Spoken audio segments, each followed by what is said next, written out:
슬라이드 한 장으로 요약을 하고 마치겠습니다. 자, 6장 3절을 함께 읽습니다. 시작. 하나님이 이르시되 나는 여호와이니라. 내가 아브라함과 이삭과 야곱에게 전능의 하나님으로 나타났으나 나의 이름을 여호와로는 그들에게 알리지 아니하였고, 6장 3절부터 9절까지 보면은 나는 여호와다, 이 말이 3번이나 나옵니다. 나는 여호와다, 나는 여호와다, 나는 여호와다.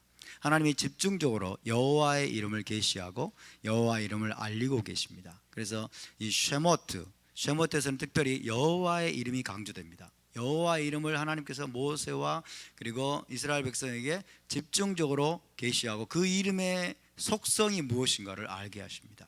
우리가 이것을 놓치지 않기를 원합니다. 자, 오늘 파라샤 바에라의 메시지가 굉장히 많습니다만은 중요한 것만 말씀드리면, 여호와의 이름을 하나님께서 계시를 하시고 그 다음에 애굽에 내린 10가지 재앙 중에 7가지가 이번 파라샤에 나오고 있죠. 자, 하나님께서 이제 새 이름을 계시하시는데, 여호와 아도나이라는 이름을 요드에바브라는 이름을 계시하십니다. 아브라함과 이삭과 야곱이 경험적으로 알지 못했던 이름입니다. 들었습니다마는 여호와 이름도 불렀습니다마는 여호와 이름을 경험하지는 못했습니다. 여호와 이름의 그 속성을 온전히 경험을 통해서 알지 못했던 그 이름을 모세와 이스라엘 백성에게 출애굽 세대에게 계시를 하고 있습니다. 이제부터 모세는 그리고 출애굽 세대는 여호와의 이름을 경험하게 됩니다. 여호와 이름에 그 담겨 있는 진정한 속성들을, 여호와의 속성들을 경험하게 되고 경험적으로 알게 될 것이다 하는 것들을 하나님께서 말씀하고 있는 것입니다. 자, 여호와 이름 전에는 엘샤다이가 있었죠. 엘샤다이, 전능의 하나님, 그렇게 번역이 됐습니다마는 양육하시고 생육하고 번성케 하시는 하나님의 속성을 대표하는 이름이 엘샤다이입니다. 결과 엘샤다이, 생육하고 번성하게 하시는 하나님, 기르시고 먹이시고 인도하시고 양육하시는 하나님, 이 이름을 대표하는 게 엘샤다이입니다. 그래서 하나님은 아브라함과 이삭과 야곱으로 하여금 야곱을 먹이시고 양육하셨고 인도하셨습니다. 그리고 생육하고 번성하게 하셨습니다. 그래서 아브라함과 이삭과 야곱은 엘샤다이의 그 속성, 엘샤다이라는 이름의 속성을 이미 경험적으로 체험했다라고 이야기할 수 있겠습니다. 그러나 여호와는 어떤 의미를 가지고 있습니까? 아도나이, 요드에바브에라고 하는 이 이름은 어떤 의미를 가지고 있느냐 하는 거죠. 첫 번째로 언약을 지키고 이행하시는 하나님을 여호와라고 말합니다. 언약을 지키시고 이행하시는 하나님, 아버지들에게 하신 언약을 기억해서 하나님이 출애굽의 역사를 통해서 그 언약을 지키십니다. 그래서 여러분, 아브라함과 이삭과 야곱은 출애굽을 경험하지는 못했죠. 출애굽을 경험하지 못했기 때문에 언약을 지키시는 하나님을 그들이 경험적으로는 몰랐습니다. 경험적으로는. 그 다음에 두 번째는 약속의 땅을 기업으로 주시는 하나님의 속성을 나타냅니다. 여호와가 어떤 분이라고요? 언약을 지키시는 분, 언약을 이행하시는 분, 그리고 약속의 땅을 기업으로 주시는 하나님. 할렐루야. 여러분, 우리 여호와 하나님은 약속의 땅을 기업으로 주시는 분임을 믿으시기 바랍니다. 아멘. 나는 너를 갈대아 우르에서 빼어내어서 이 땅을 너에게 주려고 너를 인도하여 낸 여호와니라. 여호와 하나님이 누구냐? 약속의 땅을 기업으로 주시는 하나님이라는 겁니다. 여러분, 우리가 여호와의 이름을 부르면서도 약속의 땅을 기업으로 받을 것을 알지 못하고 기대하지 못하고 여러분 전혀 생각하지 않고 있다면 우리는 여호와 하나님의 이름을 모르고 있는 거예요. 우리가 여호와 하나님의 이름을 부르고 있다면, 그리고 그분이 우리의 하나님이시라면, 여호와가 우리 하나님이시라면 우리는 기업을 받을 것을 기대해야 됩니다. 아멘. 기업을 받을 것을 기대하시기 바랍니다. 우리 믿음의 결국은 무엇입니까? 우리 믿음의 마지막은 무엇입니까? 기업을 받는 것입니다. 할렐루야. 기업을 받기까지 여러분, 우리가 이 믿음의 끈을 놓지 않게 되기를 바랍니다. 세 번째는 은혜와 자비와 긍휼의 속성을 대표하는 이름입니다. 출애굽기 34장 6절에서 7절에 게시되어 있죠. 여호와라, 여호와라, 자비롭고 은혜롭고 노하기를 더디하고 등등 은혜와 자비와 긍휼의 속성을 대표하는 이름이 또한 여호와입니다. 그래서 이렇게 이야기할 수 있겠죠. 은혜와 자비와 긍휼의 하나님 여호와께서 언약을 지키심으로 이스라엘 백성에게 약속의 땅을 기업으로 주기 위해서 움직이시는 이야기, 이게 쉐모트입니다. 이게 출애굽기 이야기입니다. 할렐루야. 출애굽기의 모든 역사는 여러분 하나님의 어떤 이름이 지금 움직이기 시작한 겁니까? 여호와라는 이름이 움직이기 시작한 겁니다. 할렐루야. 조상들에게 한 언약을 기억해서 이제 언약을 지키기 위해서, 언약을 지키시는 하나님, 그리고 애굽에서 건져내셔서 약속의 땅을 기업으로 주기 위해서 그들에게 자비와 긍휼과 은혜를 베푸시는 이야기, 이것이 바로 여호와 하나님의 이야기고, 이것이 바로 여러분 출애굽기의 이야기인 것입니다. 할렐루야. 우리가 그 하나님을 더 깊이 깨닫게 되길 바랍니다.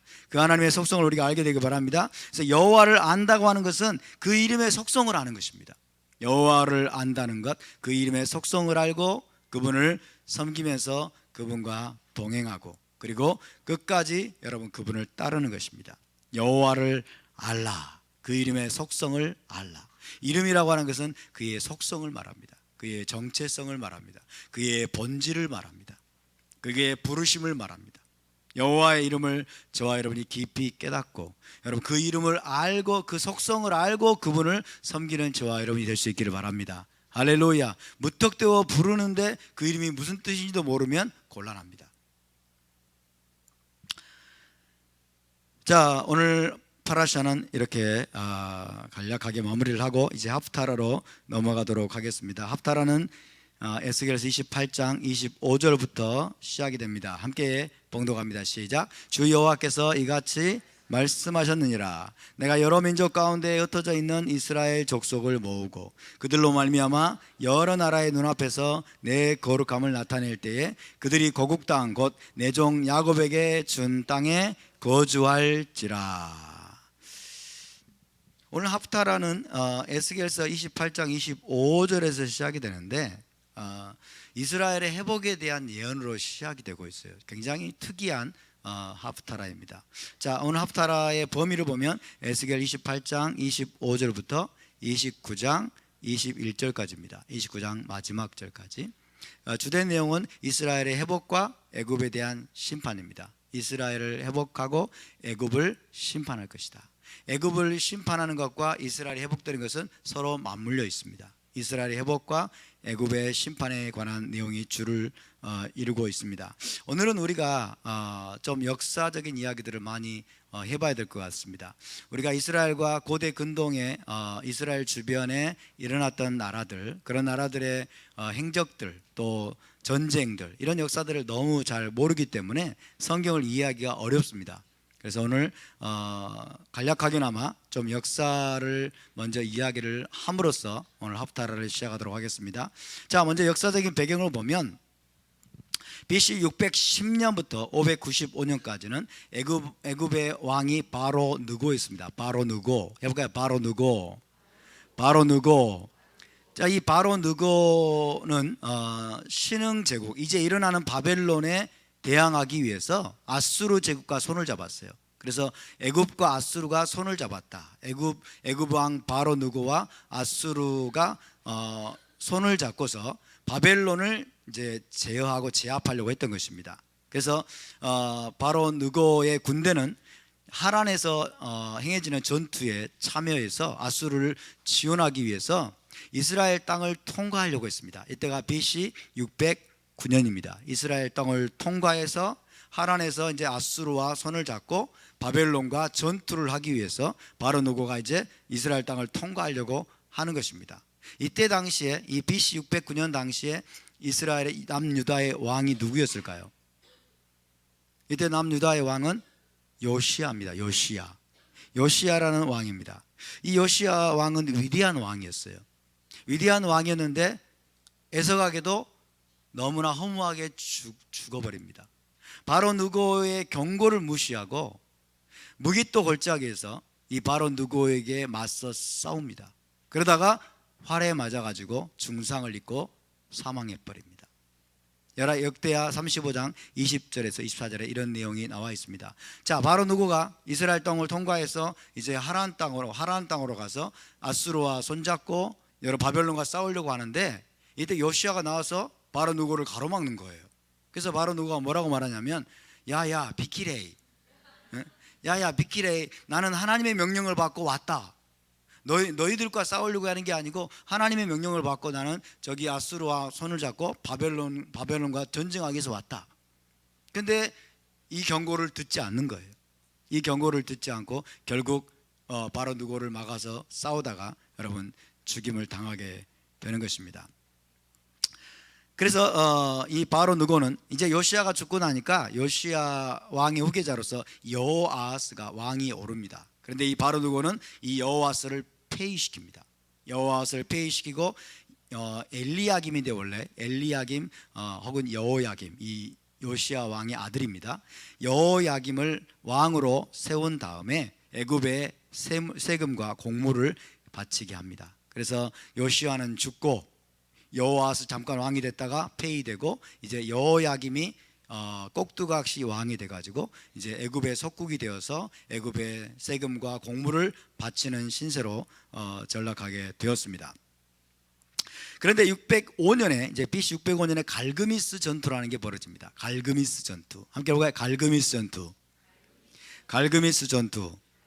예, 갈그미스 전투는 뭐냐면 바벨론의 군대가 아수르 애굽 동맹군을 격파해버린 전투입니다. BC 605년에 아수르와 애굽이 동맹했다고 그랬죠. 동맹을 맺었다고 그랬는데 바벨론 군대가 갈그미스라는 곳에서 애굽과 아수르 동맹군을 격파하고 승리한 다음에는 이제 이 바벨론이 유다 왕국을 지배하게 됩니다. 유다 왕국은 바벨론의 속국으로 전락하게 되고 이제 여호야김이 바벨론을 섬기게 됩니다. 그 전에는 애굽을 섬겼다가 이제 바벨론을 섬기고 바벨론에게 공물을 바치는 그런 신세가 되고 맙니다. 이때가 BC 605년경입니다. 이 BC 605년경 왕은 여호야김입니다.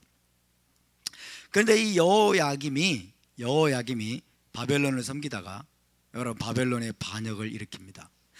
어떻게 하냐면 애굽 왕 바로 누구에게 도움을 청하죠. 도움을 청하고 바벨론의 반역을 일으킵니다. 바벨론에게 반역을 하니까 바벨론 느부갓네살 왕이 가만히 있지 않고 군대를 이끌고 이제 유다를 침공하죠. 그래서 유다를 포위합니다. 그래서 이제 예루살렘을 포위하고 이제 유다를 공격해 오니까 유다가 급히 도움을 요청을 했겠죠. 도움을 요청했는데 애굽의 도움을 전혀 얻지 못합니다. 이것이 문제죠. 이것이 문제입니다. 자, 성경을 보면 열왕기하 24장 7절에 이런 말씀이 있습니다. 함께 있습니다. 시작. 애굽 왕이 다시는 그 나라에서 나오지 못하였으니 이는 바벨론 왕이 애굽 강에서부터 유브라데 강까지 애굽 왕에게 속한 땅을 다 점령하였음이더라. 바벨론 왕에게 제압당해 버린 거예요. 바벨론 왕에게 제압당해 가지고 애굽 왕이 그 나라에서 나오지도 못해요. 그리고 전혀 유다에게 도움을 주지 못하게 되었습니다. 그래서 이제 여호야김이 이제 폐위되고 이제 여호야킨입니다. 여호야긴이 18세 때 왕위에 올라서 이제 3개월간 다스리게 됩니다. 여호야김은 폐위되고 여호야긴이 18세 때 왕이 되어서 3개월간 다스리게 되는데 다시 바벨론 왕이 올라와 가지고 그를 사로잡습니다. 여호야긴을 사로잡고 그 다음에 그와 함께 유다의 모든 유력한 자들을 바벨론으로 잡아갑니다. BC 597년 기억나십니까? BC 597년 지난번에 한번 말씀드린 적이 있는데 이때 누가 포로로 잡혀갔죠? 에스겔이 이때도 포로로 잡혀갔어요. 그죠? 그래서 그발강가 그 다음에 바벨론의 어떤 말을 텔아비브라고 그랬죠? 텔아비브 그발강가의 포로 공동체가 만들어집니다. BC 597년에. 그리고 이렇게 여러분 여호야긴과 유다의 유력한 자들을 다 포로로 잡아가고 이제는 유다 땅에는 비천한 자들만 남기게 되었습니다. 그리고 이제 바벨론은 요시아의 아들 마타냐를 왕으로 세우고 이름을 시드기야로 바꿉니다. 시드기야, 찌드키야입니다. 찌드키야, 히브리어 찌드키야, 여호와의 공이다, 여호와의 의로움이다. 이름은 굉장히 좋습니다. 찌드키야. 예. 그래서 찌드키야가 이제 유다의 마지막 왕입니다. 유다의 마지막 왕. 그래서 꼭두각시 왕이죠. 그죠? 바벨론을 잘 섬길 만한 이 마타냐를 왕으로 세우고 이름을 찌드키야로 바꾸죠. 그리고 이 찌드키야는 8년 동안 충성되게 바벨론 왕 느부갓네살을 섬겼습니다. 그런데 애굽 왕이 또 꼬드깁니다. 애굽 왕 이때 이제 애굽 왕 바로 누고가 이제 죽고 애굽 왕 호프라라는 이 바로가 새롭게 왕이 올랐습니다. 이 호프라가 유다 왕 찌드키야를 꼬드깁니다. 내가 도와줄 테니까 바벨론 왕을 배반하라, 이렇게 꼬드기는 거죠. 그래서 바벨론에 맞서서 반역을 하도록 유다 왕 시드기야를 이제 권하고 군사적인 지원을 약속합니다. 그래서 이 말을 믿고 시드기야는 애굽을 굳게 믿고 애굽과 다시 동맹을 맺어가지고 바벨론에 맞서서 반역을 하게 됩니다. 자, 여기에 대해서 에스겔서 17장 15절에서 에스겔 선지자는 이렇게 말하고 있습니다. 함께 있습니다. 시작. 그가 사절을 애굽에 보내 말과 군대를 구함으로 바벨론 왕을 배반하였으니 형통하겠느냐? 이런 일을 행한 자가 피하겠느냐? 언약을 배반하고야 피하겠느냐? 이때 그가는 시드기야입니다. 시드기야가 사절을 애굽에 보내서 말과 군대를 구하고 바벨론 왕을 배반했으니 형통하겠느냐? 이런 일을 행한 자가 피하겠느냐? 언약을 배반하고야 피하겠느냐? 피할 수 없게 된다는 거예요. 그래서 에스겔서 17장 17절 시작. 대적이 토성을 쌓고 사다리를 세우고 많은 사람을 멸절하려 할 때에 바로가 그 큰 군대와 많은 무리로도 그 전쟁에 그를 도와주지 못하리라. 너희가 애굽을 믿고 바로 왕 호프라를 믿고 너희가 바벨론 왕 느부갓네살에게 반역을 일으켰지만은 그들이 결코 도움을 주지 못할 것이다. 그렇게 지금 에스겔이 예언하고 있는 것입니다. 그래서 여러분, 애굽이 실제로 도우러 왔어요. 도우러 왔는데 결국 바벨론의 공격으로 물거품이 되고 맙니다. 물거품이 되고 말고 유다는 결국 이제 멸망하게 되는 거죠. 시드기야 왕 때 유다가 멸망하게 됩니다. 자, 바벨론의 공격, 그 다음에 유다는 계속해서 애굽의 도움을 요청하고 애굽과 동맹을 맺는데 그것이 무의로 돌아가게 됩니다. 자, 예레미야에 여러분 이런 예언의 말씀이 있어요. 예레미야 37장 7절에 8절. 예레미야도 이렇게 예언하고 있습니다. 시작. 이스라엘의 하나님 여호와께서 말씀하시니라. 너희를 보내어 내게 구하게 한 유다의 왕에게 아뢰라. 너희를 도르고 나왔던 바로의 군대는 자기 땅 애굽으로 돌아가겠고 갈대아인이 다시 와서 이 성을 쳐서 빼앗아 불사르리라. 다급하니까 예레미야에게 와서 하나님의 음성을 들으려고 그래요. 그러나 예레미야에게 하나님이 이렇게 말씀하라고 하는 거죠. 너희를 보내 내게 구하게 한 유다의 왕에게 아뢰라. 너희를 도려고 나왔던 바로의 군대는 자기 땅 애굽으로 퇴각해서 돌아갈 것이고 갈대아인이 바벨론 군대죠. 다시 와서 이 성을 쳐서 빼앗아 불사르고 다 초토화시키고 다 이제 유다가 멸망하게 될 것을 예언하고 있습니다. 그래서 유다가 멸망하게 됩니다. 바벨론 군대는 애굽 군대를 공격해서 퇴각하게 한 다음에 예루살렘 포위 공격을 제기합니다. 예루살렘을 포위했더니 애굽 군대가 쳐들어온다는 소식이 있어요. 그래서 바벨론 왕 느부갓네살이 여러분 애굽을 쳐서 파하고 다시 포위 공격을 계속하게 됩니다. 그리고 BC 586년 586 기억하고 계시죠? BC 586년 유다는 멸망하게 됩니다. 예루살렘 성전도 파괴됩니다. 그리고 시드기야와 유다 백성들은 포로로 끌려가게 됩니다. 이때 시드기야는 두 눈이 뽑혀서 끌려갑니다. 두 눈이 뽑혀가지고 비참한 상태로 바벨론 포로로 끌려가게 되고 백성들도 다 포로로 끌려가게 되었습니다. 자, 근데 이제 유다가 멸망한 직후에 어떤 일이 있었느냐 우리가 모르는 부분입니다. 유다가 멸망한 직후에 느부갓네살은 페니키아와 그 수도인 두로를 포위 공격합니다. 두로를 포위 공격하는데 이 두로성과 육지 사이에는 해협이 있었어요. 물이 차이는 해협이 있어가지고 그 해협을 흙으로 다 채워서 공격을 해야 됐기 때문에 무려 13년의 세월이 걸렸다고 합니다. 이 두로성이 그야말로 난공불락 같은 성이 되어 있었던 거예요. 근데도 이 바벨론 군대는 포기하지 않고 대단한 거죠. 해협을 다 흙으로 채워버렸대요. 13년에 걸쳐가지고.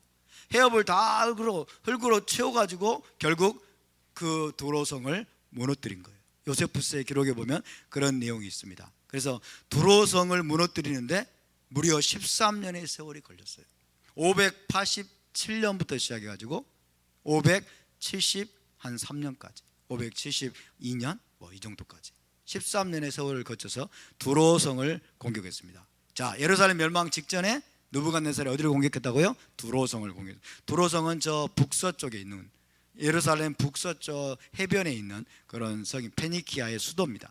두로성을 공격을 했습니다. 자, 이런 여기까지 말씀을 드리고 이제 금주의 하프타라를 잠깐 보시면 애굽에 대한 두 개의 예언으로 구성되어 있습니다. 금주 하프타라가.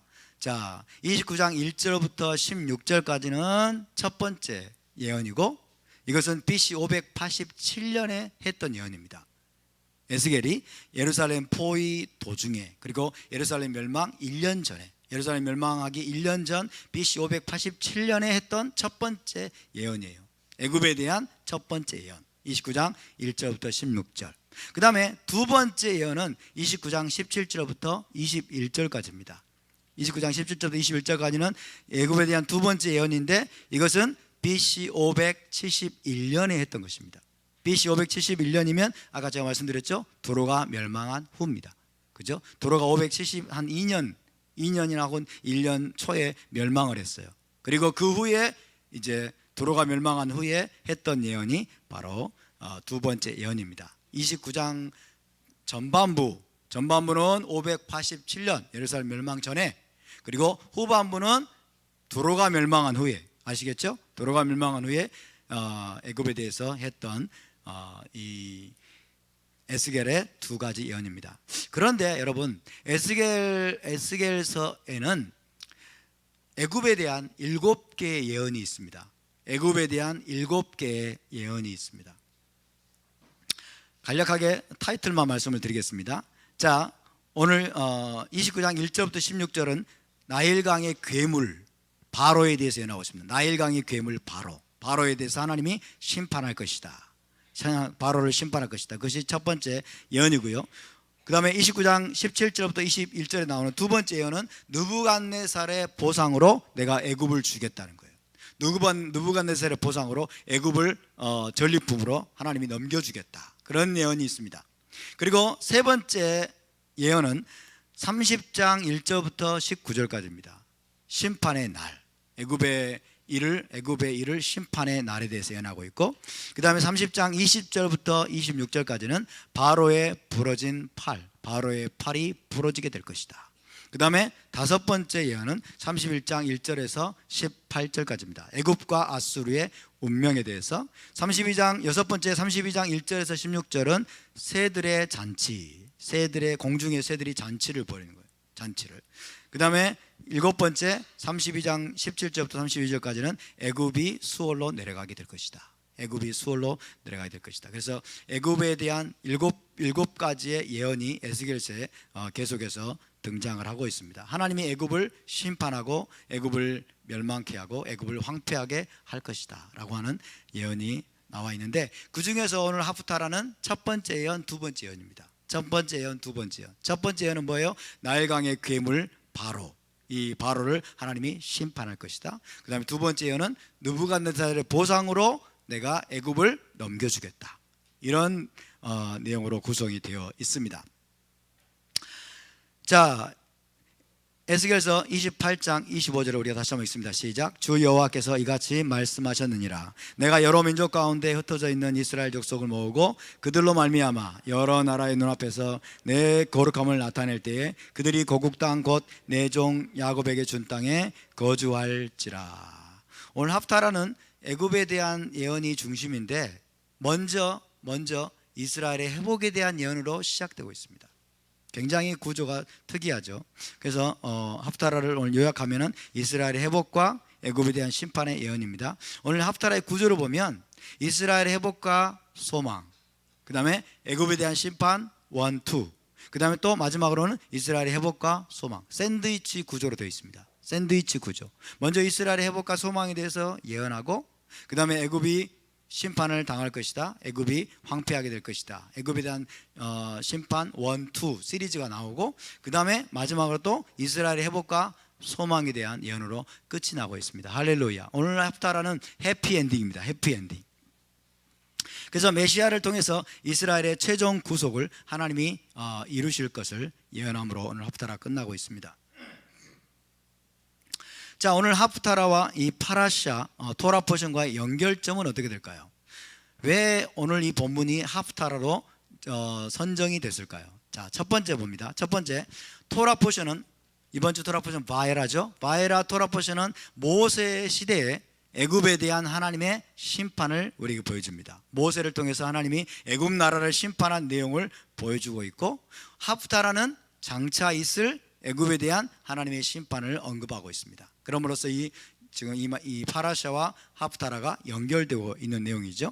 두 번째로 오늘 토라 포션은 모세의 지팡이가 바로 앞에서 뭐가 됐습니까? 뱀이 되었죠. 뱀. 그러나 히브리어로는 탄닌입니다. 탄닌. 여기까지 탄닌. 자, 뱀은 우리가 생각하는 뱀이 아닐 가능성이 높습니다. 우리가 생각하는 뱀이 아니에요. 자, 모세의 지팡이가 바로 앞에서 탄닌이 되었습니다. 그런데 오늘 하프타라에 보니까 애굽왕 바로 호프라를 하나님이 나일강에 누워있는 탄닌이다라고 말합니다. 나일강에 누워있는 큰 탄닌이다. 근데 번역이 두 개가 달라요. 참 애석한 일입니다. 출애굽기에서는 뱀이라고 번역을 했고, 오늘 여기 에스겔서에서는 큰 악어라고 번역을 했어요. 큰 악어. 어떤 게 맞을까요? 네? 다 맞아요? 악어이면서 뱀일까? 뱀 악어의 괴물일까요? 뱀 악어의 잡종일까요? 뱀과 악어의 잡종. 그죠?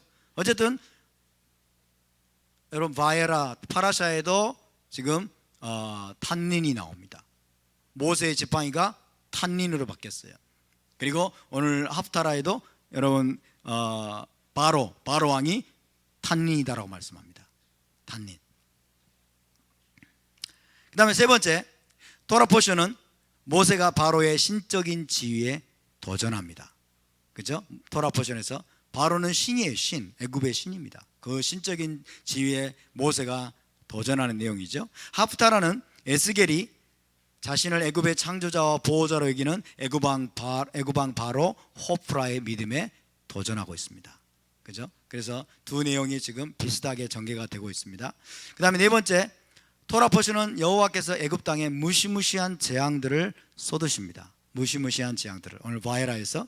그리고 하프타라는 애굽이 장차 완전히 황폐하게 될 것을 또 예언하고 있습니다. 다섯 번째, 토라 포션은 나일강의 모든 고기들이 죽었다는 것을 보여줍니다. 피재앙을 통해서 나일강의 모든 고기들이 죽었습니다. 오늘 하프타라는 나일강의 물고기들이 이 탄닌과 함께 끌려나가서 죽을 것이다 라고 예언하고 있습니다. 물고기들이 붙어가지고 끌려나가서 죽을 것이다, 그렇게 예언을 하고 있습니다. 별로 생각 안 해보셨죠? 읽으셔도.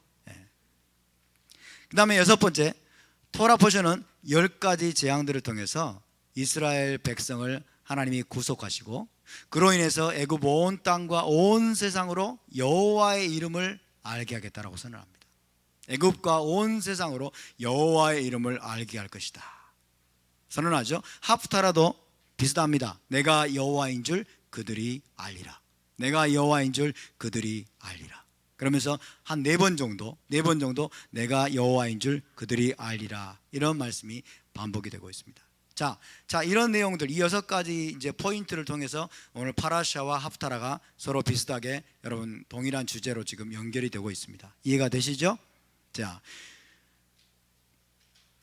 그러면서 우리가 다시 한번 에스겔서 28장 25절을 위에 있는 구절을 다시 한번 읽습니다. 시작. 주 여호와께서 이같이 말씀하셨느니라. 내가 여러 민족 가운데 흩어져 있는 이스라엘 족속을 모으고 그들로 말미암아 여러 나라의 눈앞에서 내 거룩함을 나타낼 때에 그들이 고국 땅 곧 내 종 야곱에게 준 땅에 거주할지라. 하나님의 첫 번째 관심은 항상 이스라엘입니다. 하나님의 가장 우선적인 관심사는 이스라엘에게 있음을 믿으시기 바랍니다. 아멘. 이스라엘을 하나님은 주목하여 보고 계십니다. 이스라엘의 회복이 하나님의 주된 관심사입니다. 그리고 하나님의 중요한 관심사 중에 하나는 하나님 자신의 이름을 알게 하는 것입니다. 하나님의 자신의 명성을, 명예를 온 세상에 드러내는 것입니다. 아멘. 그것이 이스라엘과 긴밀하게 연결되어 있어요. 이스라엘과 혹은 유대인들과 긴밀하게 연결되어 있습니다. 하나님의 명성, 하나님의 평판, 하나님의 이름과 유대인들 그리고 이스라엘 백성들은 긴밀하게 연결되어 있다는 것을 우리가 기억해야 됩니다. 여러분, 유대인이 왜 중요합니까? 유대인은 정말 중요합니다. 유대인은 여호와 하나님과 언약을 체결한 백성이에요. 여호와 하나님과의 언약 관계예요. 끊을래야 끊을 수 없는 언약 관계로 유대인들은 연결되어 있습니다. 하나님은 친히 이스라엘의 하나님이시면서 오늘날로 말하면 유대인의 하나님이십니다. 할렐루야. 하나님은 이스라엘의 하나님이시고 유대인의 하나님이세요. 동의하십니까? 예, 동의하시죠? 자, 그래서 이스라엘 자손인 유대인의 생존 자체는 여호와 하나님이 살아계시다는 강력한 증거가 됩니다.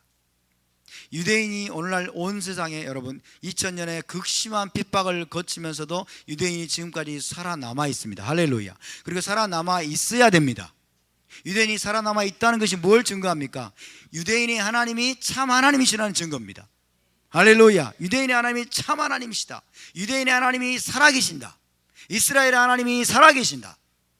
이것에 대한 강력한 증거가 유대인이 생존해 있다는 사실입니다. 그래서 사단은 유대인을 없애버리려고 하죠. 사단은 유대인을 없애버리고 멸절하려고 하고 이 세상에서 도말하려고 합니다. 지금도 이란의 최고 지도자는 그리고 이슬람 세력들은 유대인들을 지중해에 다 수장시켜 버릴 것이다. 그죠? 유대인 지중해에 다 수장시켜 버릴 것이다. 홀로코스트를 통해서 유대인을 이 땅에서 완전히 다 청소해 버릴 것이다. 파이널 솔루션. 그죠? 이 유대인 골치 아픈 이 존재들을 도대체 어떻게 해야 되는고, 유대인들에 대한 질문에 대한 파이널 솔루션이에요. 유대인의 존재에 대한 질문, 거기에 대한 파이널 솔루션이 뭐예요? 홀로코스트. 없애버려야 돼요. 다. 그러면 유대인의 하나님이 가짜인 거예요. 유대인의 하나님이 살아계시지 않다는 것들이 여러분 증명이 되기 때문에 사단은 자꾸 그 일에 골몰해 왔습니다. 그러나 오늘날까지도 유대인은 살아있습니다. 할렐루야. 오늘날까지 하나님 유대인을 보호하셨습니다. 그러므로서 온 세상에 지금 하나님이 강력하게 증거하는 게 뭡니까? 우리 하나님이, 이스라엘 하나님이 참 하나님이시라는 증거입니다. 아멘. 그래서 여러분, 이스라엘 유대인들은 이런 노래를 자주 부릅니다. Am Israel High, Am Israel High, Am Israel, Am Israel, Am Israel High. 이스라엘 백성은 살아있다. 이스라엘 백성은 살아있다. 그 다음에 2절이 이제 연결돼요. 2절이 뭐냐면 오다비누 하이, 오다비누 하이, 오다비누, 오다비누, 오다비누 하이. 오드는 아직까지도, 오드 아비누, 우리의 아버지는 살아계신다. 이스라엘의 아버지는 하나님이십니다. 유대인들이 이스라엘 백성이 이 땅에 생존해 있고 살아있다고 하는 이 사실이 뭘 증거해 줍니까? 유대인의 하나님인 살아계신 여호와 하나님이 지금도 온 세상의 주인이시라는 강력한 증거입니다. 아멘. 그래서 유대인의 생존 자체가 여호와의 이름과 그 명성을 온 세상에 알리는 것임을 믿으시기 바랍니다. 아멘. 근데 왜 우리는 유대인들을 미워하냐는 거예요. 왜 기독교는 유대인을 미워하냐는 거예요. 왜 기독교는 2000년 동안 유대인을 미워하고 여러분 유대인들을 없애버리고 핍박하고 멸절시키는데 여러분 동조하고 앞장섰냐 이거예요. 그 기독교는 도대체 어떤 기독교냐는 거예요. 그 기독교는 도대체 제정신이냐는 거예요. 그래서 그 뒤에 역사한 영이 바로 에돔의 영이라는 겁니다. 에돔의 영. 그리고 로마의 영이라는 거예요. 에돔의 영, 로마의 영. 에돔과 로마는 여러분 유대인들을 파괴하는 데 앞장섰던 세력들입니다. 맞습니까? 그래서 우리는 어찌하든지 유대인의 생존을 도와야 될 줄로 믿습니다. 우리는 유대인의 생존을 도와야 돼요. 왜? 하나님의 이름을 높이기 위해서는. 하나님이 여호와 하나님의 이름이 온 세상에 여러분 높아지기 위해서는 유대인의 생존이 반드시 필요합니다. 그런데 하나님은 오늘 28장 25절에서 포로들을 모으실 것이라고 말씀합니다. 포로들을 모으실 것이다.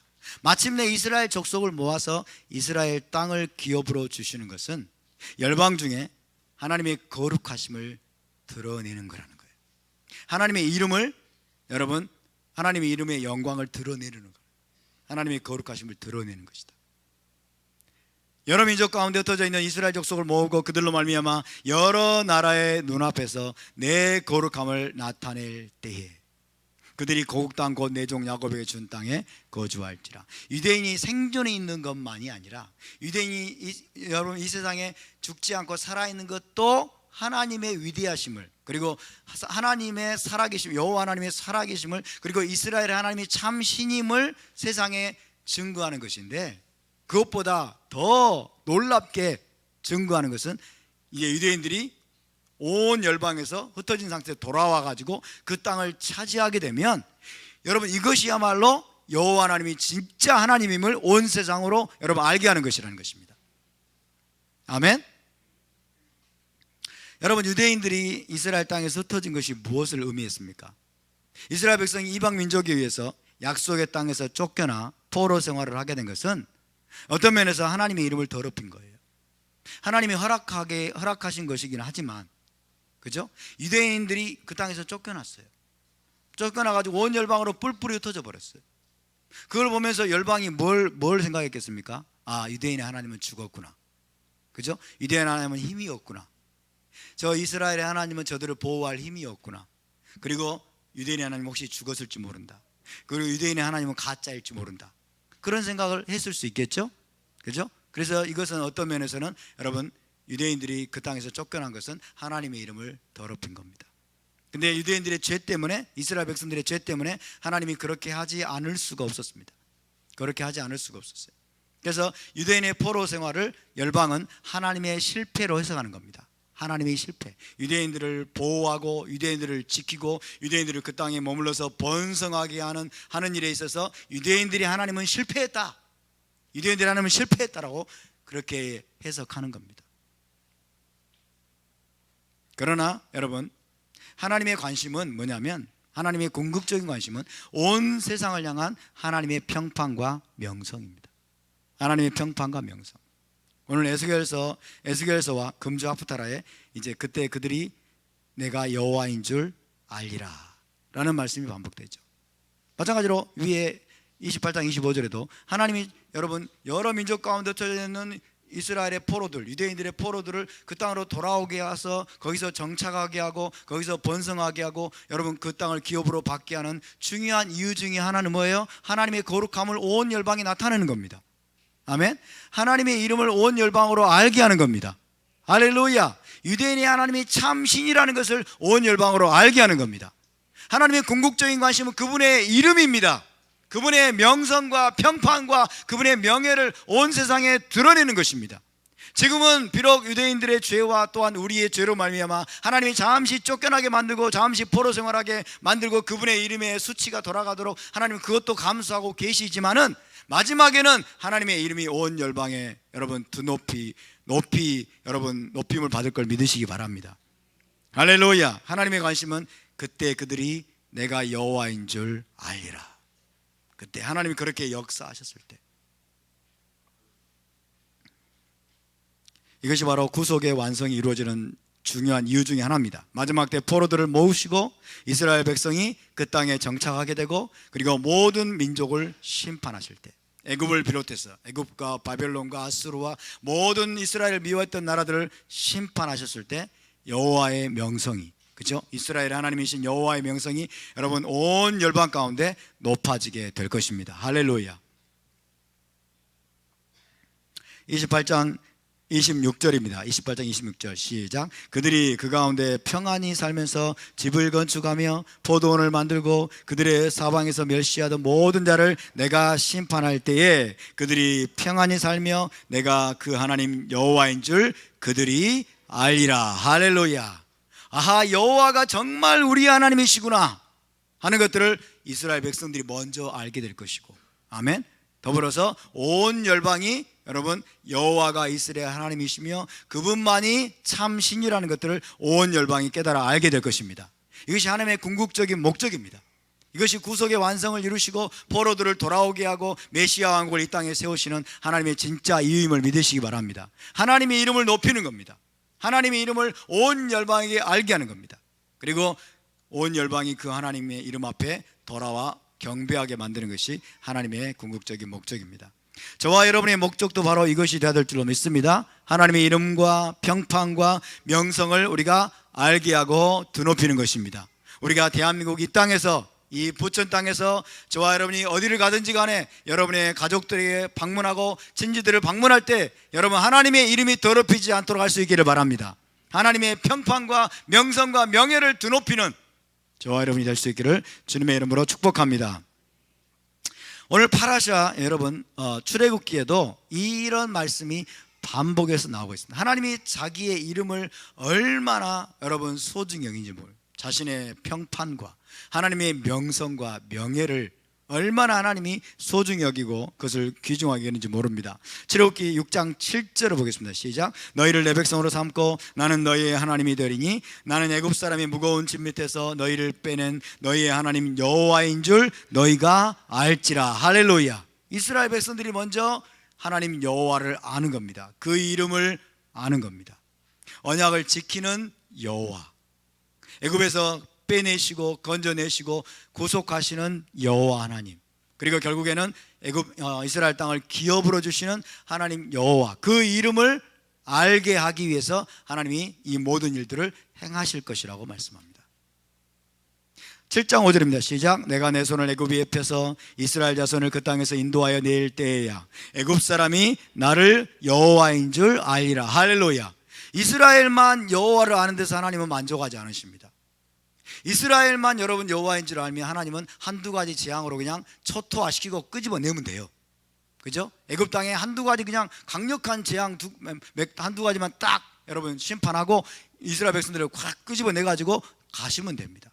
그런데 하나님은 이 10가지 재앙을 무려 1년에 걸쳐서, 순식간에 일어난 게 아니에요. 무려 1년에 걸쳐서 10가지 재앙을 애굽 땅에 쏟아부었어요. 그 이유가 뭡니까? 애굽 사람들로 하여금 이스라엘의 하나님 여호와가 참신임을 알게 하기 위한 겁니다. 할렐루야. 이것이 하나님의 관심사입니다. 하나님의 이름을 온 세상으로 알게 하는 겁니다.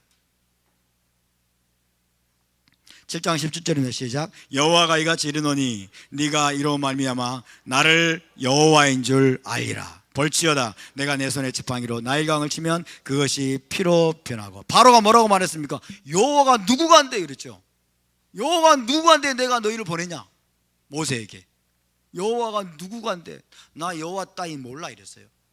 여호와 따위는 몰라. 여호와가 누구간데 내가 너희를 보내냐? 너희는 나를 섬겨라. 그러면서 감독자들에게 더 가중시켜라. 이들의 노역을 더 가중시켜라 이런 거예요. 근데 하나님 여기서 말씀합니다. 내 손에 지팡이로 나의 강을 치면 그것이 피로 변하고 그거로 말미암아 네가 나를 여호와인 줄 알리라. 여호와가 누구인 줄을 알게 될 거라고 말씀합니다. 8장 10절입니다. 시작. 그가 이르되 내일이니라. 모세가 이르되 왕의 말씀대로 하여 왕에게 우리 하나님 여호와와 같은 이가 없는 줄을 알게 하리니. 바로에게도 하나님 여호와 그 이름을 알게 하는 것이 하나님의 목적 가운데 하나입니다. 8장 22절입니다. 시작. 그날에 나는 내 백성이 거주하는 고센 땅을 구별하여 그곳에는 파리가 없게 하리니 이로 말미암아 이 땅에서 내가 여호와인 줄 내가 알게 될 것이라. 할렐루야. 바로입니다. 바로 이 땅에서 내가 여호와인 줄, 내가 이스라엘의 하나님 여호와인 줄, 내가 이스라엘의 하나님 여호와로서 나만이 참 신이라는 것을 네가 알게 될 것이다. 그렇게 말씀합니다. 9장 14절입니다. 시작. 내가 이번에는 모든 재앙을 너와 내 신하와 내 백성에게 내려 온 천하에 나와 같은 자가 없음을 내가 알게 하리라. 할렐루야. 나와 같은 자가 없음을 알게 하리라. 그리고 출애굽기 9장 16절입니다. 시작. 내가 너를 세웠으면 나의 능력을 내게 보이고 내 이름이 온 천하에 전파되게 하려 하였음이니라. 아멘. 바로를 세운 이유가 뭡니까? 하나님이 바로도 세웠다고 말씀하세요. 이제 우리가 이것을 이해할 수 있겠죠? 하나님이 바로도 세우셨어요. 우리는 여러분 이사야서와 성경에서 토라에서 무엇을 배웠습니까? 하나님이 어둠도 창조하셨다고 그랬습니다. 하나님이 환란도 창조하셨습니다. 하나님이 사탄도 만드셨어요. 할렐루야. 지금 하나님이 사탄도 사용하고 계심을 믿으시기 바랍니다. 바로도 하나님이 세우셨습니다. 바로의 마음을 마지막에 강팍케 하신 분도 하나님이십니다. 그렇게 하신 이유가 뭡니까? 내 이름이 온 천하에 전파되게 하려 하였음이니라. 할렐루야. 애굽에 10가지 재앙을 쏟아부으시고, 여러분, 우상들의 나라 애굽을 초토화시키시고, 애굽의 모든 신들에게 심판을 내리시고, 자기 백성 이스라엘을 애굽에서 구속하신 그분이 참 신이로다, 이것을 온 열방이 알게 하기 위해서 하나님이 지금 이 모든 재앙들을 하나하나 그분의 시간표에 따라서 여러분 진행하신 것을 믿으시기 바랍니다. 하나님의 관심은 그분의 이름을 온 세상으로 알게 하는 것입니다. 할렐루야. 저와 여러분이 그분의 그 이름을 알게 되기를 바랍니다. 그 이름을 우리가 알 뿐만 아니라 그 이름을 우리가 살아낼 수 있기를 바랍니다. 그 이름을 우리의 삶으로 나타낼 수 있기를 바랍니다. 그 이름의 명예를 온 세상에 드러내는 것이 저와 여러분의 목표가 되어야 될 줄로 믿습니다.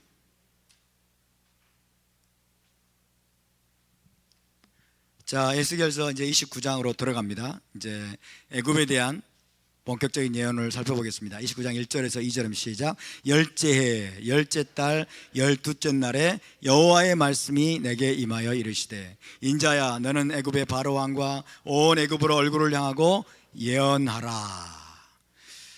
자, 여러분, 우리가 조금 전에 제가 말씀드린 이런 역사적인 배경을 모르면 열째 해가 뭐고, 열째 해가 도대체 언제야, 도대체 알 수가 없습니다. 열째 해는 언제부터 열째일까요? 열째 해는 언제로부터 10번째 해일까요? 에스겔이 포로로 잡혀온 지 10번째라는 뜻이에요.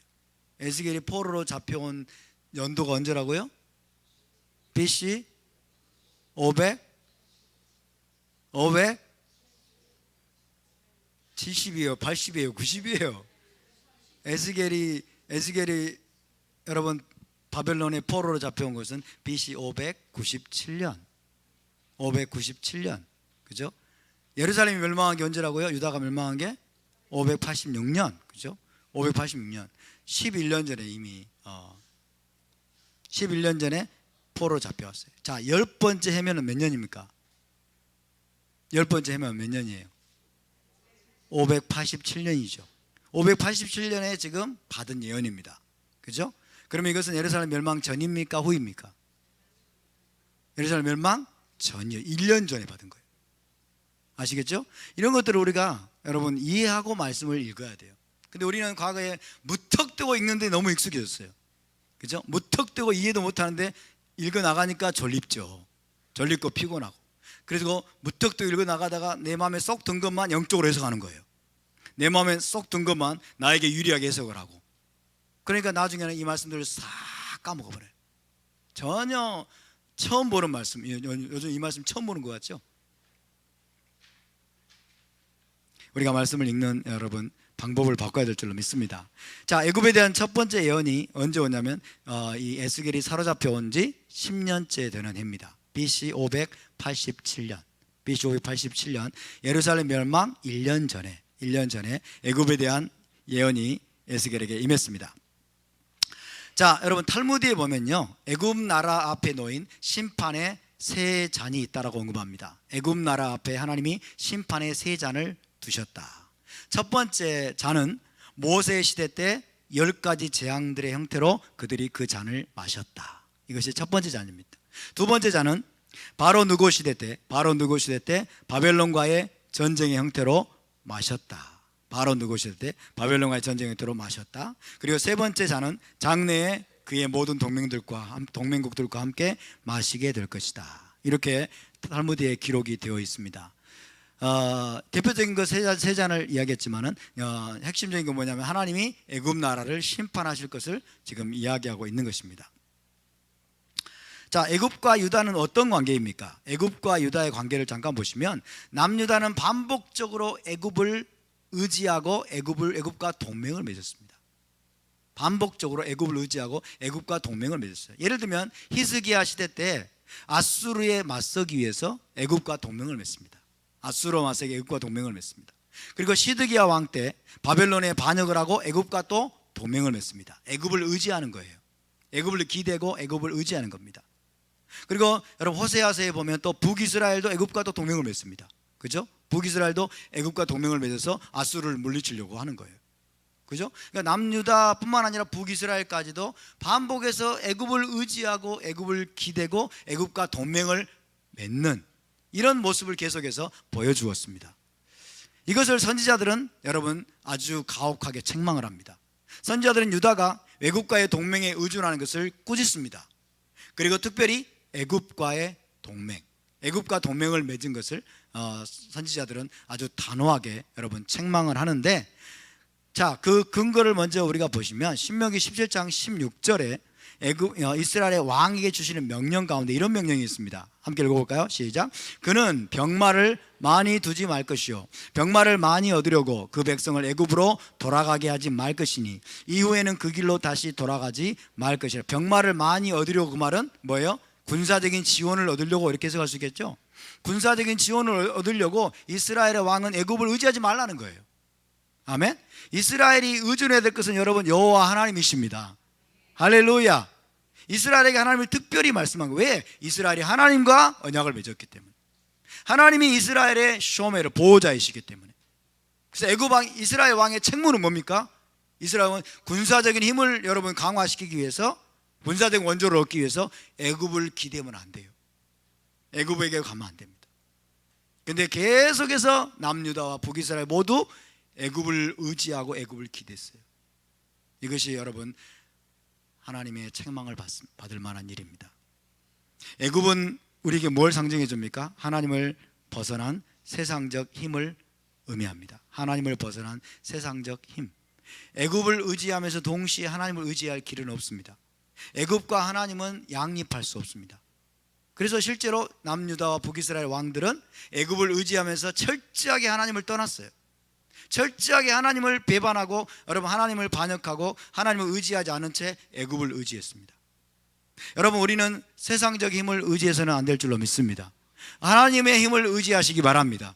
하나님을 기대는 저와 여러분 될 수 있기를 바랍니다. 할렐루야. 세상을 사랑하지 말라고 말씀합니다. 세상을 의지하지 말라고 말씀합니다. 세상에게 기대하지 말라고 말씀합니다. 세상은 우리가 변화시켜야 될 대상입니다. 아멘. 세상은 우리가 고치고 치유해야 될 대상인 줄 믿습니다. 세상은 우리가 의로 채워야 될 대상이지, 우리가 세상에 기대고 세상을 의존하고 여러분 세상적인 힘을 의존해서 뭔가를 행하려고 해서는 안 된다는 것이에요. 할렐루야. 오늘날 교회들의 모습을 여러분 보시기 바랍니다. 교회들의 모습을 보시기 바랍니다. 세상적인 힘을 의존해가지고 교회의 성장을 이루려고 합니다. 그래서 많은 연예인들을 데려오고 세상적인 방법을 동원해가지고 여러분 무슨 뭐 총동원 전도주일 이런 것들을 행사를 다 기획해가지고 꽁 잡는 게 매라고. 그죠? 꽁만 잡으면 돼. 교회만 커지면 되고 사람들만 많이 오면 되고 사람들만 여러분 환호하면 되는 거예요. 그래서 온갖 세상적인 방법들, 세상적인 여러분 힘을 의존해가지고 결국 교회 성장을 이루려고 하는데 그것이 바로 사실은 자살골입니다. 자살골이. 교회는 모래 위에 세워진 사상 누각이 됩니다. 나중에 바람이 불고 비가 내리고 창수가 나면 와르르 무너지게 됩니다. 이스라엘 나라와 똑같습니다. 유다와 똑같습니다. 우리 제자공동체 교회는 저와 토라를 아는 저와 여러분들은 오직 하나님만을 의지하는 저와 여러분 될 수 있기를 바랍니다. 우리 교회는 하나님만 의지할 것입니다. 우리는 세상적인 방법을 의존하지 않을 것입니다. 할렐루야. 우리는 애굽으로 달려가면 안 돼요. 다급하다고, 적군이 쳐들어온다고 다급하다고 애굽에 여러분 힘을 의지하고 애굽으로 달려가는 미련한 자들이 되지 않기를 바랍니다. 할렐루야.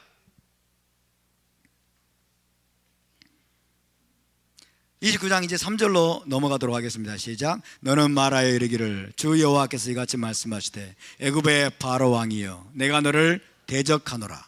너는 자기의 강들 가운데 누운 큰 악어라. 스스로 이르기를 나의 이 강은 내 것이라 내가 나를 위하여 만들었다 하는도다.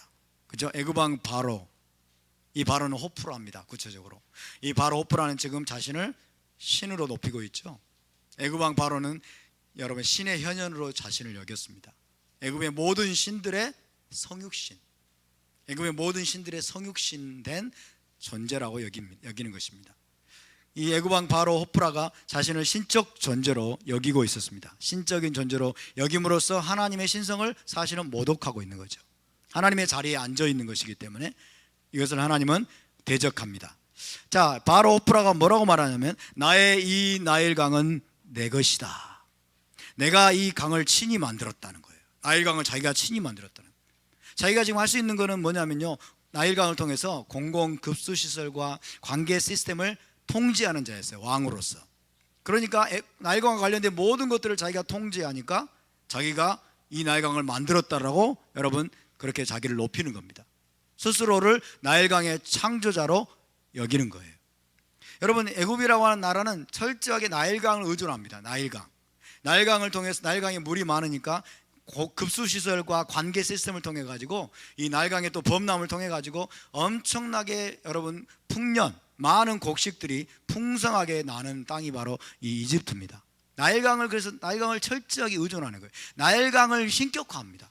하나님이 나일강의 물을 피로 변화시킨 것이 뭐냐면 나일강을 여러분 신으로 만든 그것을 하나님이 심판한 겁니다.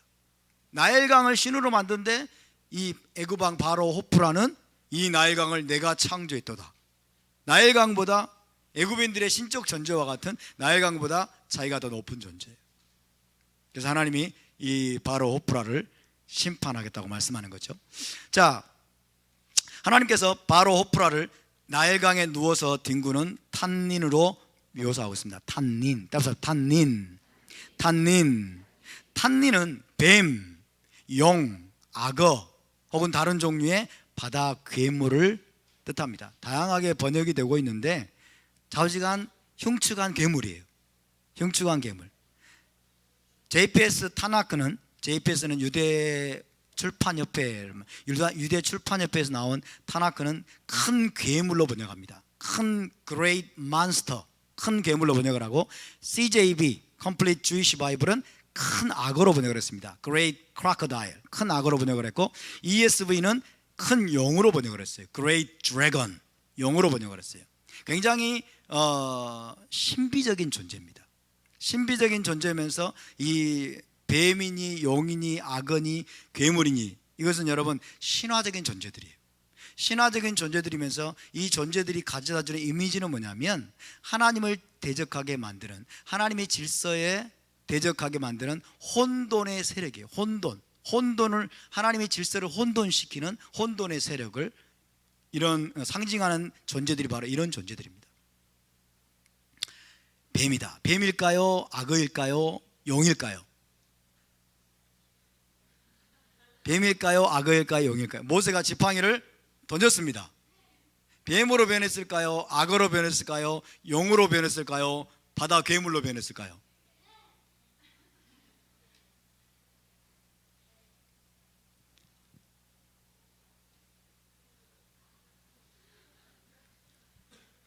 그죠? 누가 이거를 정확하게 얘기할 수 있겠어요? 근데 중요한 것은 큰 바다의 흉측한 괴물이다. 이렇게 우리가 얘기할 수 있겠습니다. 우리가 그냥 슬림한 뱀이죠, 이건 아닐 거예요.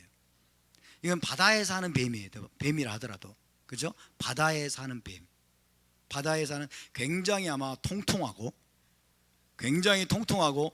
만약 우리가 휘감기게 되면 그냥 숨 막혀서 금방 즉사해 버릴 수 있는 그런 굉장히 흉측한 뱀이었을 거예요. 그죠? 어쨌든 이 모든 것들을 우리가 여러분 지금 이 탄닌이라는 단어를 통해서 우리가 제시받게 되는데, 자, 에스겔은 지금 이 표현을 통해서 신화적인 괴물들을 우리에게 지금 보여주고 있습니다. 신화적인 괴물들이 성경에 또 리워야단으로 나옵니다. 리워야단 혹은 라합이라고 나와요. 라합. 자, 이 괴물들로 나타나는 혼돈의 세력들과 하나님께서 영웅적인 전투를 치르셨다고 하는 이 전설적인 주제를 생각나게 만들고 있습니다. 이런 자료들이 많이 잊혀졌고 자료들이 남아있지는 않지만 여러분 고대의 전설적인 그런 유대적인 전설에 따르면, 그리고 성경에 종종 이제 몇 가지 남아있는 그런 기록들에 따르면 하나님께서 고대 시대 때, 하나님께서 원시 시대 때 이런 신화적인 괴물들과 영웅적인 전투를 통해서 그들을 제압하시고 그들을 무찌르셨다, 이런 내용들이 성경에 여러분 남아 있어요. 그러면 이런 리워야단과 라합하고 여리고 기생 라합은 스펠링이 다릅니다. 철자가 다릅니다. 여리고 기생 라합은 스펠링이 달라요. 리워야단 라합 혹은 여기서 탄닌이라고 하는 바다 괴물, 이런 것들은 뭘 나타내냐? 혼돈의 세력을 나타내요. 하나님의 질서를 어지럽히고 혼돈시키고 하나님의 질서에 대항하는 세력들을 나타냅니다. 하나님의 질서에 대항하는 세력들을 하나님이 그들을 심판하셨고 과거에 앞으로도 심판하실 것이다. 할렐루야. 성경은 이걸 이야기하고 있습니다. 그래서 우리가 리워야단 라합이라는 단어들이 나오면 하나님의 질서에 대항하는 여러분 혼돈의 세력들, 또 다른 말로 말하면 사단의 세력들이겠죠. 그죠? 그것을 대표하는 존재가 여기서는 애굽왕 바로 호프라입니다. 애굽왕 바로 호프라고 출애굽기에서는 애굽의 왕 바로입니다. 바로. 그죠? 이해되십니까? 그래서 이것이 바로 태고적에 있었던 전투인 것으로 제시가 됩니다. 이스라엘의 문헌들에 보면 하나님께서 바다 괴물들과 싸워서 그들을 죽이셨다는 내용이 나오고 있습니다. 바로는 그 괴물들이 형상화되어서 나타난 존재예요.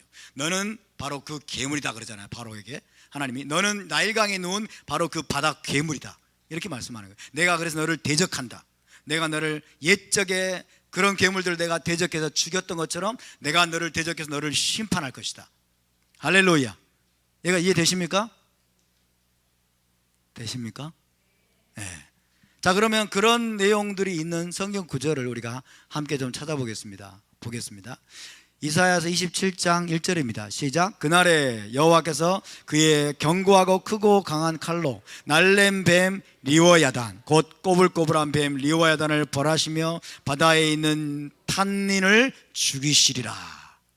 그죠? 제가 방금 말씀드린 것들을 여러분이 우리가 잘 모르면 이 말씀을 참 이해하기 어려운 거예요. 그날에는 마지막 날의 메시아의 때예요.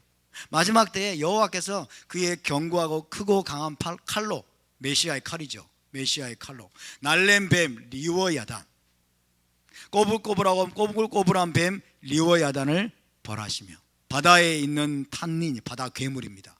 바다 괴물, 바로로 등장하는 바다 괴물, 그죠? 그 다음에 모세의 지팡이가 변했던 그 탄닌을 죽이실 것이다. 이 탄닌이 뭐라고요? 하나님의 질서에 저항하고 하나님의 질서를 어지럽히는 혼돈의 세력들입니다. 혼돈의 세력들, 죽음의 세력들, 그다음에 어둠의 세력들입니다. 사단의 세력들이죠. 그것들을 하나님은 지금 여기서 리워야단이다, 그 다음에 탄닌이다, 그리고 라합이다 이렇게 이야기를 하고 있습니다.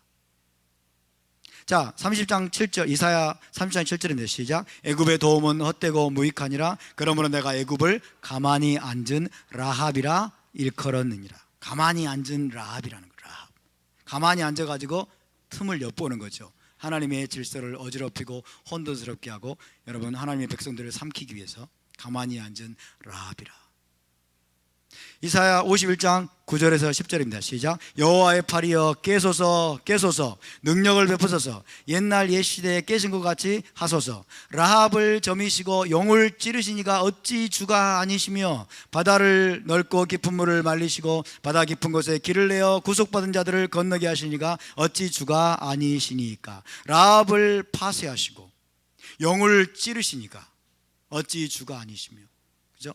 라합과 리워야단의 관한 자료들은 많지 않습니다. 아주 태고적의 그런 하나님이 영웅적인 전투를 치르셨다라고 하는 그런 이제 어떤 잊혀진 그런 문헌에 따른 것입니다. 근데 이게 성경에 나오고 있다는 거예요. 욥기 26장 12절 13절 시작. 그는 능력으로 바다를 잔잔하게 하시며 지혜로 라합을 깨뜨리시며 그의 입김으로 하늘을 맑게 하시고 손으로 날렵한 뱀을 무찌르시나니. 날렵한 뱀, 그죠? 날렘 뱀, 리워야단.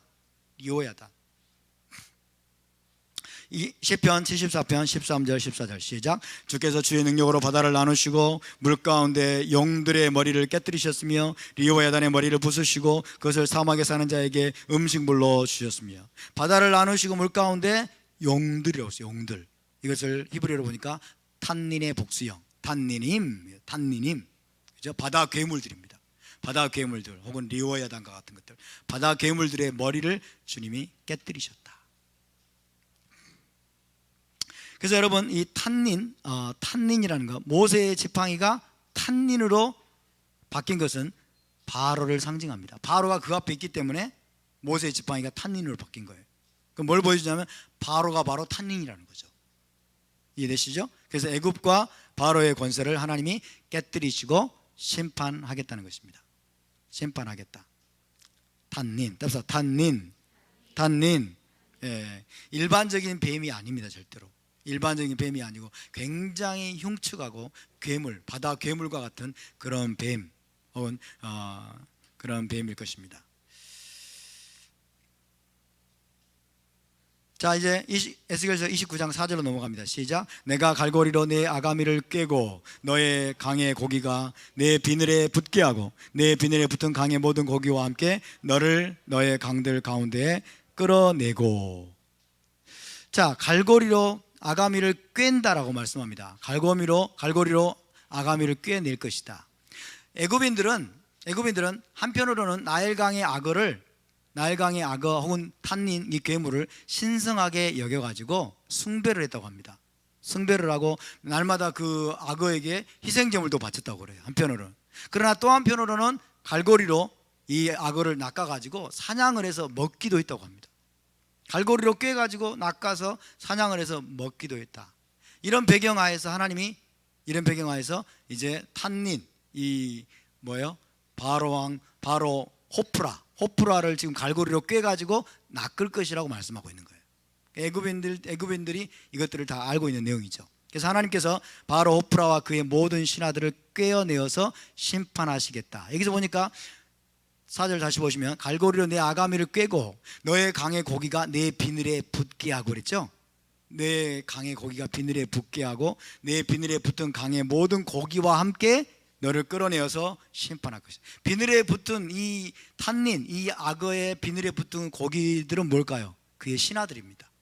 바로의 신하들, 그리고 바로의 군대, 바로의 장관들, 이 바로의 떨거지들이죠. 그 떨거지들을 다 함께 하나님이 한꺼번에 그냥 꿰가지고 드러내서 꿰서 너희를 심판할 것을 하나님이 말씀하는 거죠.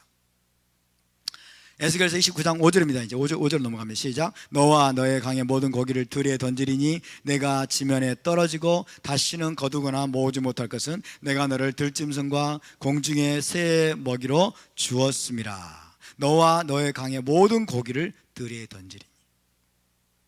자, 애굽 나일강에 누워있는 탄닌, 큰 악어, 큰 괴물, 바다 괴물을 하나님이 다 갈고리에 깨서 여러분 나오게 할 때 그 붙은 모든 고기를 또 붙어가지고 따라 나온다는 거예요. 그래서 하나님이 그들을 한꺼번에 심판할 것이다. 그렇게 말씀합니다. 32장, 에스겔 32장 3절 4절에서는 하나님 이렇게 말씀합니다. 32장에서는 시작. 내가 많은 백성의 무리를 거느리고 내 그물을 내 위에 치고 그 그물로 너를 끌어오리로다. 내가 너를 무태 버리며 들에 던져 공중의 새들이 내 위에 앉게 할 것이며 온 땅의 짐승이 너를 먹어 배부르게 하리로다. 들에 던져가지고 공중의 새들이 내 위에 앉게 하고 땅의 짐승이 너를 먹어서 배부르게 한다. 이 말이 무슨 말일까요? 호프라가 이제 여러분 이 말씀대로 멸망을 하게 됩니다. 호프라가 예루살렘을 포위한 바벨론군을 호프라가 공격하려다가 역공으로 대패를 하게 되고 후에 이 호프라는 부하 장수에 의해서 죽임을 당하게 됩니다. 근데 여러분 여기서 들짐승과 공중의 새의 먹이로 주겠다는 것은 관용 표현이에요. 전쟁터에서의 죽음을 의미합니다. 전쟁의 칼에 의해서 내가 너희를 죽게 하겠다는 거죠.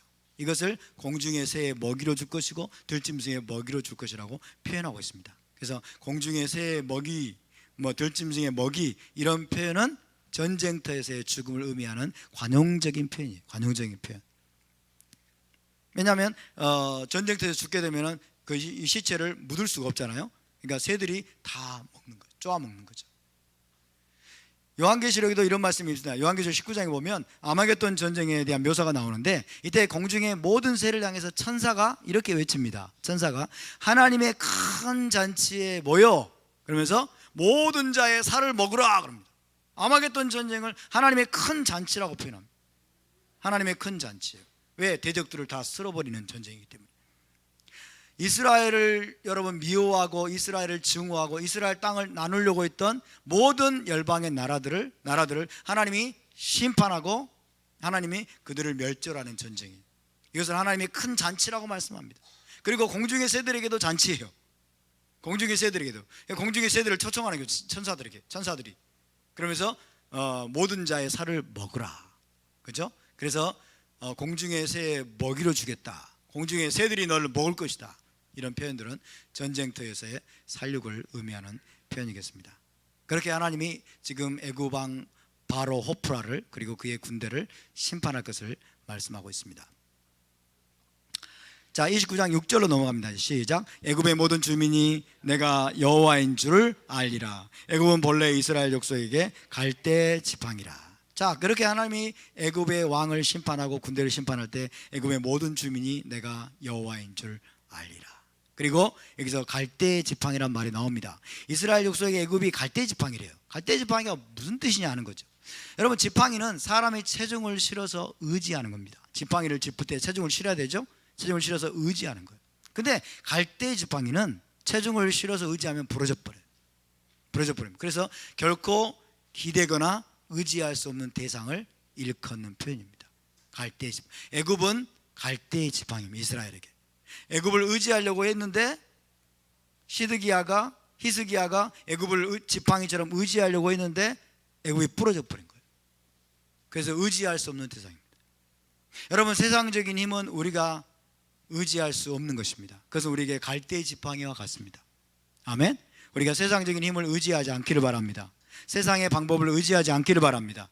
할렐루야. 세상 사람들이 좋아하고 세상 사람들이 의존하는 것들을 우리는 의지해서는 안 됩니다. 저와 여러분은 하나님만을 의지할 수 있기를 바랍니다. 자, 이사야 36장 6절에 보면요, 랍사게라는 자가, 아수르의 장관인 랍사게라는 자가 이스라엘을 조롱합니다. 유다인들을 조롱하면서 이렇게 말합니다. 시작. 보라, 내가 애굽을 믿는구나. 그것은 상한 갈대 지팡이와 같은 것이라. 사람이 그것을 의지하면 손이 찔리리니 애굽 왕 바로는 그를 믿는 자에게 모든 자에게 이와 같으니라. 그죠? 랍사게조차도 애굽이 상한 갈대 지팡이라. 너희가 의존할 수 없는 거라고 알고 있어요. 그래서 하나님이 말씀합니다. 애굽은 본래 이스라엘 족속에게 갈대 지팡이라. 갈대 지팡이를 의지하면서 저와 여러분이 세상으로 달려가면 정말 큰 코 다칩니다. 그것은 정말 자살골입니다. 유다의 문제는 무엇이었습니까? 하나님을 의지하지 않고 애굽을 의지하려고 했던 것입니다. 계속해서 반복해서. 하나님은 바벨론과 다른 나라들을 들어서 여러분, 그래서 반복적으로 애굽을 심판하시고 약화시켜가지고 애굽이 참으로 갈대 지팡이임을 하나님이 보여주십니다. 애굽이 정말 갈대 지팡이를 보여주십니다. 여러분, 우리가 하나님을 전심으로 의지하지 않으면, 우리가 날마다 깨어서 하나님을 의지하기 위해서 여러분 영적으로 깨어있지 않으면, 그리고 하나님을 향해서 우리가 달려가지 않으면 나도 모르는 사이에 우리는 애굽으로 달려가게 되어 있어요. 이해되십니까? 하나님과 바른 관계를 유지하시길 바랍니다. 아멘. 하나님을 전심으로 의지하는 우리의 신앙을 우리가 굳게 지켜야 될 줄로 믿습니다. 아멘. 그렇지 않으면 우리는 어느 순간에 나도 모르게 세상으로 달려가고 여러분 애굽으로 달려가게 되어 있어요. 유다와 이스라엘이 왜 애굽을 의지했을까요? 반복적으로 그들이 우상을 섬기고 그들이 여호와 하나님과 언약을 버리고 토라를 버리고 하나님과의 관계가 깨어져 있었기 때문에 그들이 의지할 수 있는 것은 애굽밖에 없었어요. 여기서 우리는 교훈을 배워야 됩니다. 저와 여러분이 날마다 깨어서 하나님을 찾고 하나님과의 올바른 관계를 우리가 유지해야 될 줄로 믿습니다. 하나님의 음성이 우리 안에 살아있어야 될 줄로 믿습니다. 하나님이 나의 힘과 방패라는 사실들이 우리 영 안에서 여러분 생생하게 우리가 믿어지고 깨달아져야 됩니다. 그래야 우리가 하나님을 계속해서 그분을 붙드는 거예요. 근데 우리 믿음이 약화되고 우리가 여러분 영적인 잠을 자고 우리가 토라도 우리가 잊어버리고 말씀도 잊어버리고 육적인 그런 여러분 정욕에 따라 사는 삶을 살게 되면 하나님을 찾을 수 없게 됩니다. 하나님을 의지할 수 없게 됩니다. 우리는 나도 모르게 세상적인 것들을 의존하게 되어 있습니다. 세상 사람들을 의지하게 되어 있고 세상 미디어를 의존하게 되어 있고 세상적인 돈을 의지하게 되어 있고 세상적인 힘을 다 우리는 의존하게 되어 있어요. 그러나 그런 것들은 다 갈대의 지팡이입니다. 갈대 지팡이, 우리에게 진정한 도움이 되지 못할 것입니다. 자, 에스겔서 29장 16절에서 하나님이 이렇게 선포하고 있습니다. 시작. 그들이 다시는 이스라엘 족속에게 의지가 되지 못할 것이요 이스라엘 족속은 돌이켜 그들을 바라보지 아니하므로 그 죄악이 기억되지 아니하리니 내가 여호와인 줄을 그들이 알리라 하셨다 하라. 할렐루야. 다시는 애굽이 이스라엘 족속에 의지가 되지 못하도록 하나님이 애굽을 심판하고 약화시키고.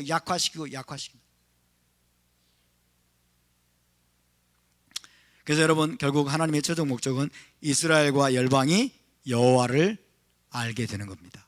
이스라엘과 열방이 여호와를 주권자로, 그리고 진정한 참 하나님이심으로 알게 되는 것이 하나님의 목적이에요. 하나님은 지금 이것을 위해서 6,000년 동안 일하고 계십니다. 정말 놀라우신 하나님. 정말 하나님은 인내심이 너무 좋으세요. 인내심이. 저 같으면 그냥 팍 쓸어버리고 뭔가 새로 시작하고 막 이럴 텐데, 하나님은 정말 너무 큰 인내심을 가지고, 그리고 때로는 너무나 가혹해 보이십니다. 바벨론을 여러분 예루살렘으로 보냅니다. 그리고 3년 넘도록 포위 공격을 하게 만듭니다. 그 과정에서 여러분 유대인들은 여러분 자기 자식을 잡아 먹는 그런 비극까지 겪게 됩니다. 얼마나 하나님의 방법이 때로는 무서운지 모릅니다. 하나님의 공의가 얼마나 무서운지 몰라요. 하나님의 언약을 떠나는 게 얼마나 가혹한 결과를 낳는지를 하나님은 생생하게 체험하게 만드세요. 생생하게 체험. 왜? 그런 과정들을 다 통과해야만 된다는 거예요. 왜? 너희의 죄 때문에, 너희가 나를 원하지 않기 때문에, 너희가 나를 거부하기 때문에, 너희가 나의 언약을 깨뜨리고 너희가 나와 맺은 언약을 헌신짝처럼 버렸기 때문에 그것이 얼마나 가혹한 결과를 낳는지를 너희가 맛보아야만 된다는 거예요. 그래야 마지막에 메시아가 왔을 때 여러분 구속이 완성되고 구속이 이루어지는 거예요. 그러나 하나님의 마지막 목적은 이스라엘과 온 열방이 여호와 하나님을 여러분 유일한 참 하나님으로 알고 섬기게 되는 것입니다. 할렐루야. 이것을 위해서 저와 여러분이 하나님의 동역자가 될 수 있기를 바랍니다. 하나님의 파트너가 될 수 있기를 바랍니다. 우리는 하나님의 파트너가 되도록 부름받았습니다. 믿는 자들은 제사장 나라로서 이 일에 하나님의 파트너가 되어야 됩니다. 하나님의 방해꾼이 되면 안 됩니다.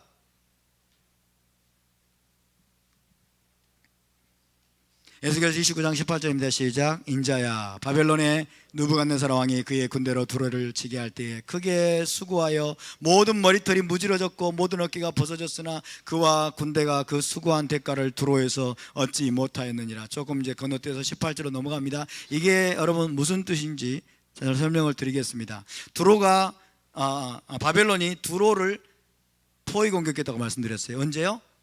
예루살렘을 멸망시킨 직후에 이제 두로를 포위 공격합니다. 근데 이 두로를 포위 공격하는데 43년이 걸렸어요. 해협 때문에. 이 두로성과 그 다음에 본토 사이에 해협이 있어가지고 거기를 흙으로 다 메꿔 가지고 공격을 하려고 했던 거죠. 얼마나 많이 실패했으면 13년이 걸렸을까요? 그죠? 그 해협이 또 얼마나 깊었으면 13년이 걸리겠어요. 13년이 걸렸는데 얻은 게 별로 없어요. 얻은 게. 자, 두로의 심판에 대해서는 에스겔서 26장 26장부터 28장에 나와 있습니다. 여러분 기억나실 겁니다. 두로의 교만으로 인한 멸망을 예언하고 있습니다. 그래서 이 두로 왕을 타락한 천사와 동일시하고 있죠. 두로야, 두로 왕이여 그러면서 하나님 말씀하는 내용이 기억나죠? 너는 너 아침에 될 계명성이여. 이게 두로 왕에 대한 이야기예요. 교만해가지고 어찌 그리 높아졌다가 땅에 찍혔는고, 여러분 이런 얘기를 하고 있습니다. 그래서 바벨론 왕을 통한 심판을 이제 예언을 하고 있습니다. 자, 에스겔서 26장 7절을 보면 이렇게 되십니다. 시작. 주 여호와께서 같이 말씀하셨느니라. 내가 왕들 중에 왕 곧 바벨론의 느부갓네살 왕으로 하여금 북쪽에서 말과 병거와 기병과 군대와 백성의 큰 무리를 거느리고 와서 두로를 치게 할 때에, 바벨론 왕을 들어서 두로를 여러분 치게 하신 분이 누구예요? 하나님이세요. 하나님이 열방의 역사를 여러분 지금 뒤에서 여러분 컨트롤하고 계심을 믿으십니까? 아멘. 제국들의 흥망성쇠를 하나님이 보이지 않는 섭리 가운데 지금 하나님이 컨트롤하고 계심을 믿으십니까?